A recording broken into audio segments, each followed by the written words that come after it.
Escala 106, la más escuchada. Bueno, señores, estamos aquí, seguimos en consecuencias. La Junta Central Electoral comunicó a los partidos políticos y candidatos las prohibiciones y regulaciones contempladas en la Ley 2023 del régimen electoral que regirán la campaña. Esto es de cara a las presidenciales y las congresuales en mayo. Mediante un comunicado, el órgano de elecciones estableció que la imagen del presidente Luis Abinader no podrá estar en vallas, letreros y afiches relacionados con la promoción de ejecutorias y acciones de gobierno hasta que no pasen las elecciones del próximo mes de mayo. Precisó que la ley 2023 es clara en cuanto a la publicidad de los actos de gobierno a nivel nacional, los que no podrán contener elementos que promuevan directa o indirectamente a que se ejerce el voto a favor de los candidatos. Es el caso del actual presidente de la República, según este párrafo de esta información de la Junta. De igual modo, insta a los ministros y demás funcionarios de las instituciones públicas a abstenerse de incluir en la publicidad de sus instituciones o en actividades la figura de cualquier candidato que vaya a participar en las elecciones de mayo, lo que incluye al presidente Abinader. Se incluye en las mismas a la vicepresidenta, ya que es la compañera de boleta del mandatario. Bueno, la Junta lo está comunicando hoy. Eso es bueno. Los partidos lo conocen, los partidos conocen esto. Pero qué bueno que en el día de ayer el consultor jurídico del Poder Ejecutivo, Antoliano Peralta, se había adelantado.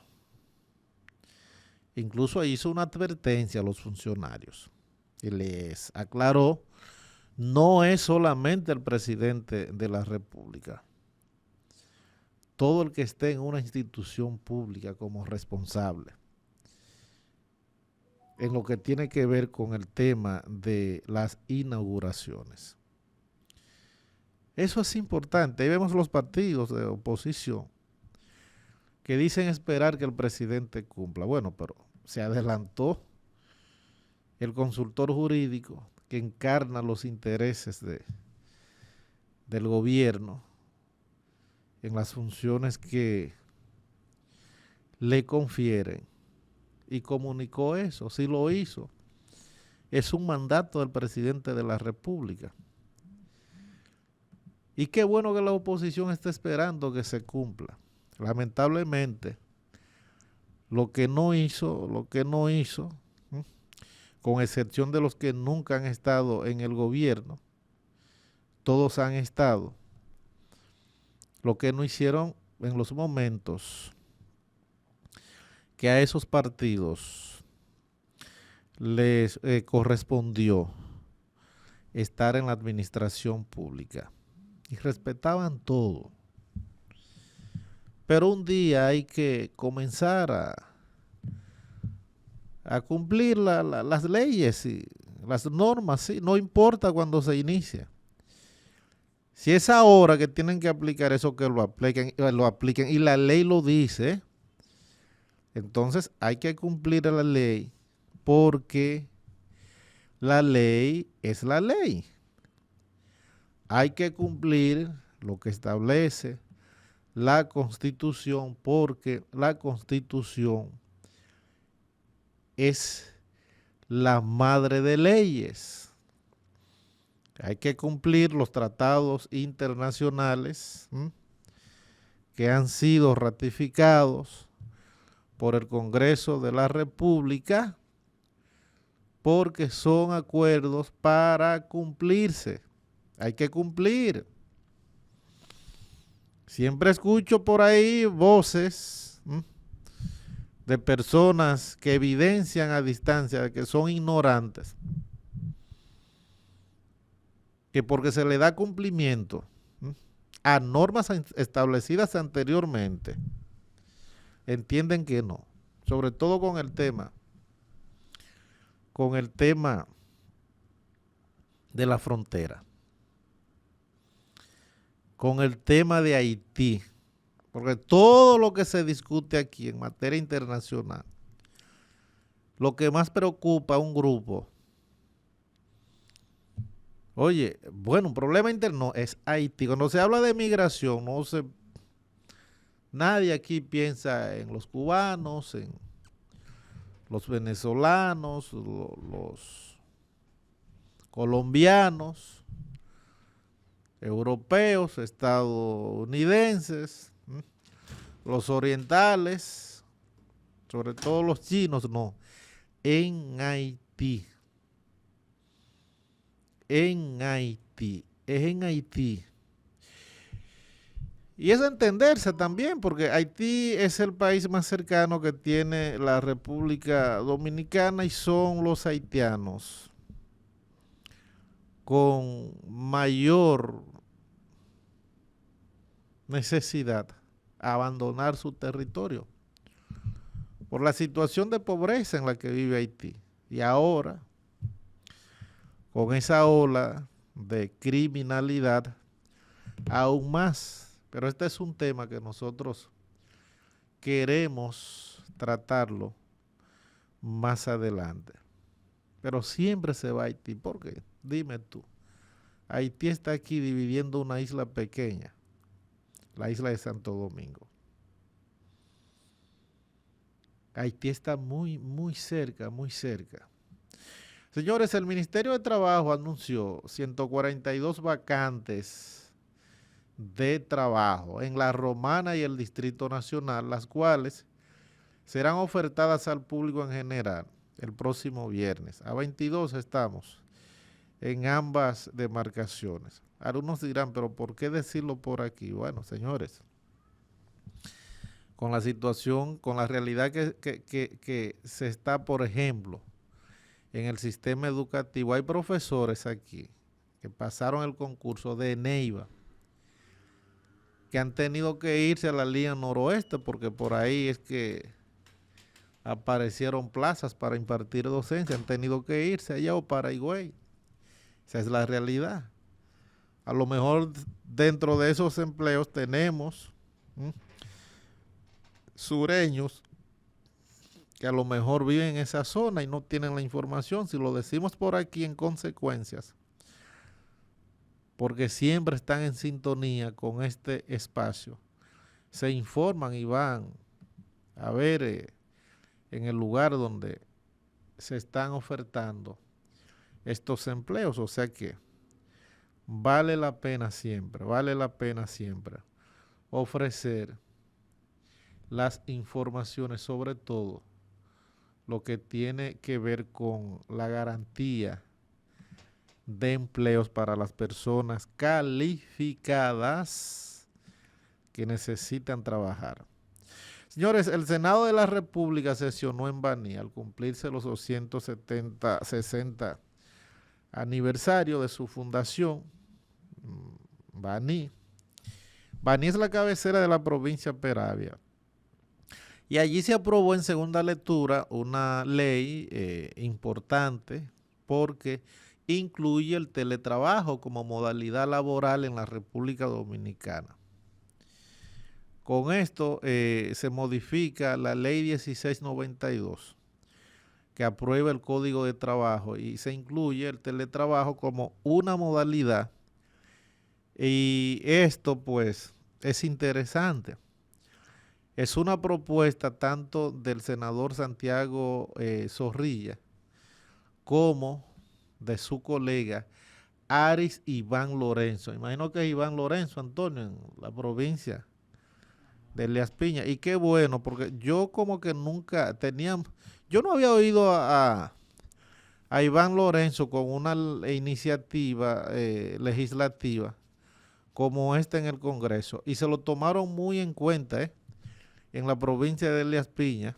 A lo mejor por eso no se vio con precisado a aspirar de nuevo para mantenerse en el Senado, sino que anunció que lo iba a hacer por el Distrito Nacional, pero eso no cuajó. En fin, es que esta iniciativa establece la inclusión de los sectores productivos en la economía digital y el uso de herramientas tecnológicas de comunicación como medio de potenciar la generación de empleo, aumentar la productividad y competitividad de las empresas, a la vez de contribuir con la regulación y protección de los derechos de los trabajadores. Qué bueno que se aprobó esta iniciativa en segunda lectura en el Senado. Ahora el proyecto va a la Cámara de Diputados y si se aprueba, aún sea con modificaciones o no, bueno, si se modifica tiene que volver al Senado de nuevo, pero si no se modifica, se convierte en ley y entonces el presidente, el Poder Ejecutivo, la promulga. Ahora, esta modalidad de trabajo lo que se está es regulando en la ley, con la ley. Es simplemente eso, porque algunas empresas, sobre todo en medio de la pandemia, lo establecieron. De hecho, lo establecieron. Y aún hay empleados que desempeñan labores desde sus oficinas personales o desde sus hogares. Sí, lo hacen. No tienen que ir a la empresa, estar allí de manera permanente. En medio de la pandemia lo hacían sin moverse desde sus casas. Y eso es interesante. Porque, por ejemplo, un periodista, y se utiliza mucho en los medios, sale por ahí a cubrir una actividad. Bueno, ya la tecnología está tan avanzada que tú no tienes que ir al medio a llevar ese material para que lo trabajen allí. Tú lo preparas desde tu casa y lo mandas y solamente es colocarlo. O sea, ese es el uso, uno de los usos que se le da a la tecnología y que creo que todos debíamos aprovechar esta facilidad.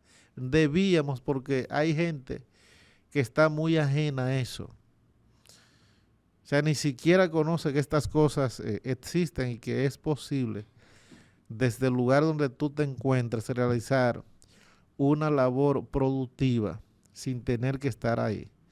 Yo conozco el caso de una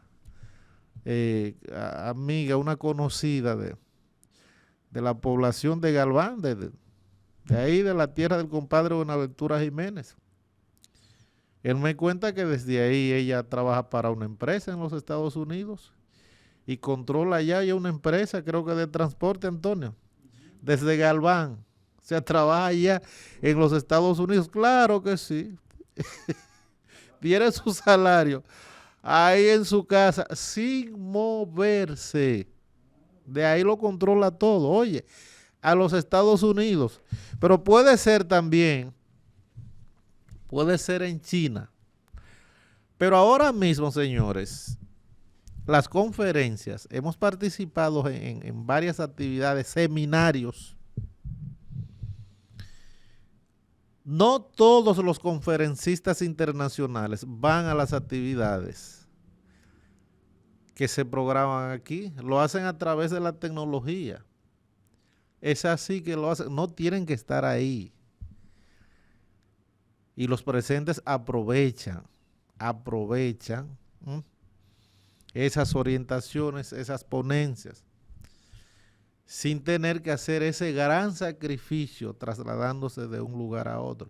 Pero tú puedes hacerlo también a través de Zoom, todos ahí mirándonos también. O sea, qué interesante, qué avanzado va el mundo. Y se dice que es un % muy mínimo para lo que puede hacer el ser humano, lo que hemos alcanzado hasta ahora. Imagínense lo que va a ocurrir en el mundo de aquí a unos años. Y es corriendo, los avances van. Es rápido, señores. Miren, los Estados Unidos evacuó hoy 15 de sus ciudadanos en un helicóptero desde Haití hacia la República Dominicana. Mira, cada vez que uno lee o escucha o se informa de que se está evacuando desde Haití a la República Dominicana, es como para uno preocuparse más. Si están evacuando es porque allí la situación no es mejorando que está, es empeorando. Y aún más si lo hacen los Estados Unidos, que tienen todas las herramientas, que es a quien uno observa.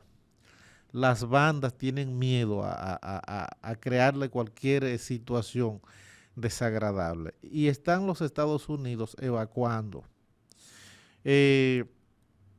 Actualmente se establece que hay alrededor de 1.600 estadounidenses que se han puesto en contacto con su gobierno, pero que aún no todos han sido evacuados. Bueno, estamos hablando de 15, algunos están ubicados en sitios donde no pueden llegar los helicópteros. Me imagino que a lo mejor hay una parte que no está en las zonas que están en conflictos, donde está la violencia, uno entiende eso. Pero esa es la realidad de Haití con relación a quienes viven allí. Vamos a recibir esta llamada. Buenas tardes. Buenas tardes, Faustino. ¿Cómo tú estás, mi hermano? Muy bien, adelante. Tranquilo. Faustino. Sí, hablamos con Rudy Vargas. Su amigo Rudy Vargas. Claro, sin duda. Óyeme, Faustino. Sí. Ese análisis que tú ya estás comenzando con respecto a la situación haitiana es un tema realmente preocupante. Lo que más o menos de vez en cuando repasamos la historia, relacionamos lo que está pasando parecido un poquito a lo que va a ser los resultados, a lo que fue el asesinato de Trujillo. Pues no fue un ajusticiamiento. No había proyectos ni planes políticos en ninguno de los que participaron en ese asesinato de Trujillo. Porque no fue de un sector político, sino un sector que se sintió afectado con asuntos familiares, económicos entre ellos o entre sí, porque ellos eran partícipes también de lo que era la tiranía de Trujillo. Y después de la muerte de Trujillo, aquí sucedió un golpe de Estado al profesor Juan Bosch en el 63, después de haber ganado unas elecciones limpias y diáfanas.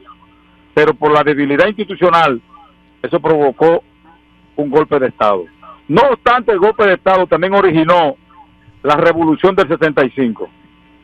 Y tú haces ese análisis con un stop hasta ahí. Señores, pero fue que no había proyectos, eso no fue consensuado entre sectores políticos.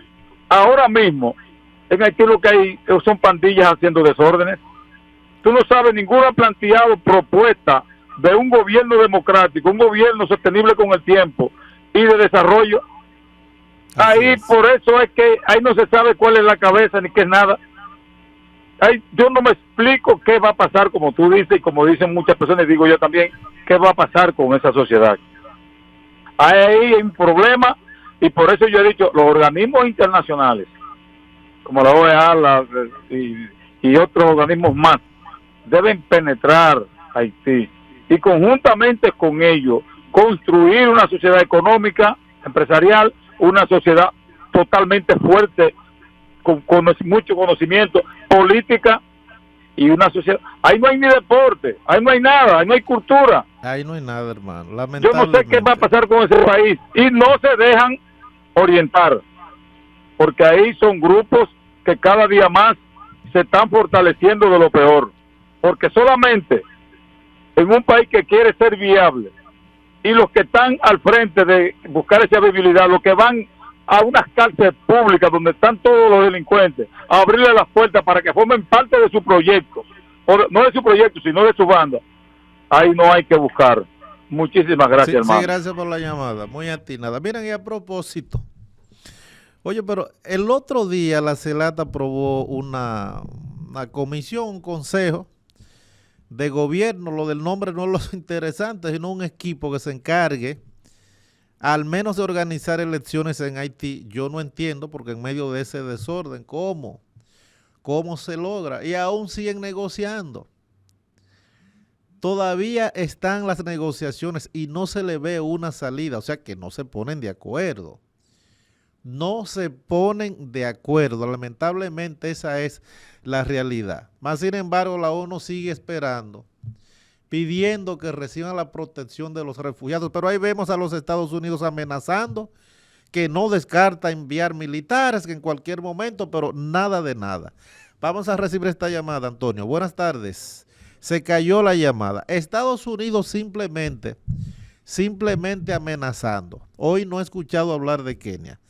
Buenas tardes, ¿con quién hablamos? Sí, hablamos. Baje el volumen, por favor. Salvador Félix le habla. Adelante, Salvador. Buenas tardes para todos. Antonio, mi hermano, Rotino, hace aproximadamente una hora bajó un helicóptero, ahora mismo hace unos 15 o 20 minutos que bajó otro, van como rumbo a Jimaní, lo que quiere decir que la situación no está buena en la frontera entre Jimaní. Supongo que en busca de los diplomáticos, esa gente están evacuando. Estados Unidos está evacuando. De esos países que tienen sus embajadas allá también, porque la situación en Haití cada día empeora más. Muchas gracias. Sí, gracias por la llamada. Estados Unidos ha estado evacuando y vamos a recibir la otra llamada. Buenas tardes. Buenas tardes. Se cayó la llamada, Antonio. Entonces, los Estados Unidos ha estado evacuando este miércoles. Miren, estamos hablando de intervención. Estados Unidos, ¿de qué? Los militares, policías que van a asistir a la policía haitiana y así sucesivamente. Pásame la llamada. Buenas tardes. Buenas tardes. Bueno, se cayó la llamada. Miren, la presidenta de Honduras, ella es Xiomara Castro. Esa gobernante ha instado a la comunidad de estados latinoamericanos y caribeños, a la CELAC, por cierto, a actuar entre la crisis de Haití, aunque rechazando cualquier acción militar. Mira cómo es que andan las cosas. Ese país ostenta la presidencia temporal de este organismo, que ella representa a Honduras, o sea que es una autoridad dentro de esos países. Pero se ha expresado en ese sentido. Vi al canciller de nuestro país, la Cancillería Dominicana, ha cuestionado esos pronunciamientos porque todo indica que no es lo que se discutió en la CELAC, y ella entonces se despacha con una publicación en las redes, prácticamente oponiéndose a que pueda haber una intervención militar en Haití. Pero después de esto, entonces, hay otros países, se suman 10 países desautorizando a la presidenta de Honduras, no solamente con el tema de Haití. Ellos dicen que eso no fue lo que se ha definido en ese organismo. Le están cuestionando con una felicitación que le hizo al presidente de Rusia, Vladimir Putin, a través de una carta, una felicitación por el proceso electoral donde el presidente de Rusia salió victorioso. Pero no solamente por esa situación, como decíamos, es el tema también que tiene que ver con una carta a la ONU con relación al conflicto en Gaza. Y en adición, entonces, la postura hacia Haití. Son 3 temas que se juntan ahí. 3 temas. Entonces, evidentemente que todo esto retrasa el proceso que aún está retrasado de intervención, de accionar en ese hermano país. Sin embargo, a diario son enfrentamientos lo que se producen. Y la gente abandonando su territorio. Y todo el mundo, aunque se reúnen esos organismos, se reúnen los presidentes en representación de los países que están allí, incluyendo Haití que está ahí. Pero desde que salen de esas reuniones, entonces, endurecen las medidas para evitar el flujo migratorio hacia esas naciones. O sea, ellos lo hacen. Está bien, vamos a hacer en Haití, pero no pueden venir aquí. ¿Y hacia dónde miran? ¿Hacia dónde miran? A que se tome en cuenta la situación de allí. Todo el mundo mira hacia la República Dominicana. O sea, no mencionan a la República Dominicana, pero en el fondo todo el mundo sabe que es eso. Y nuestro país ha hecho mucho por Haití, ha hecho mucho. Ha hecho mucho, sigue haciendo. Porque una gran parte de los haitianos, fuera y dentro del conflicto y con el conflicto que tienen, siempre se han sostenido por la oportunidad que tienen de trabajar en la República Dominicana. Esa es la verdad. Ahora, y con esto finalizo mi comentario con relación al tema de Haití. Yo creo que la comunidad internacional, en función de esa serie de organismos que se reúnen para hablar de Haití y en la práctica hacer poco, tienen que asumir con mayor responsabilidad la realidad que se está viviendo allí. La solución no es salir huyendo de Haití, sacando a las personas que tienen viviendo ahí o que están en embajadas y consulados. Y a lo mejor algunos que han decidieron alguna vez vivir en ese país, esa no es la solución. O sea, tienen que asumir con mayor responsabilidad la realidad de Haití. Vamos a la pausa, Antonio.